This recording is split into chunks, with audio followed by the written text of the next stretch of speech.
Pinaghaharap ang isang lalaki matapos mahuli kam na nagdakaw ng motorsiklo at ng mga sampay sa barangay Tumana sa Marikina. May unang balita si Bea Pinlac.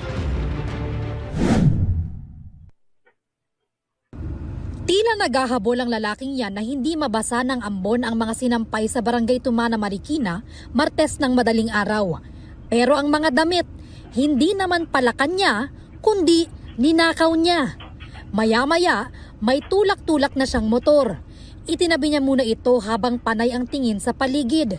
Kinalikot niya ito at saka umalis. Ang motorsiklo, ninakaw rin pala niya.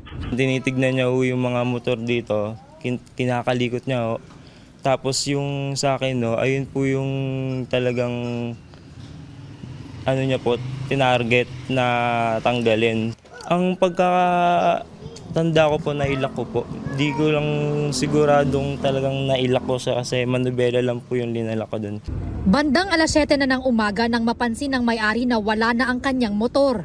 Nung siya magising na wala na yung motor niya, nagpakasakali pa siya magtanong-tanong doon.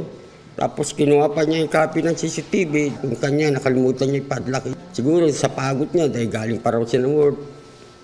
Siguro nakalimutan na niya. Natunton ng mga otoridad ang motorsiklo sa kalapit na kalsada. Baklas na ho. Pinaayos ko pa ho yung motor. Gumastos din ho ng...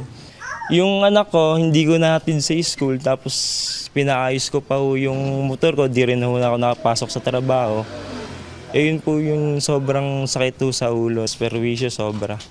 Ang mga sinungkit na damit sa sampayan naman, hindi na na-recover. Inaalam pa ng barangay ang pagkakakilanlan ng lalaking nahuli kam. Palagay ko ito, hindi tiga-tumana eh. Dumayo lang dito para magnakaw ng motor. Kasi kapag ititiga rito, tiga-tumana, dampot agad to. Kasi may profile kami.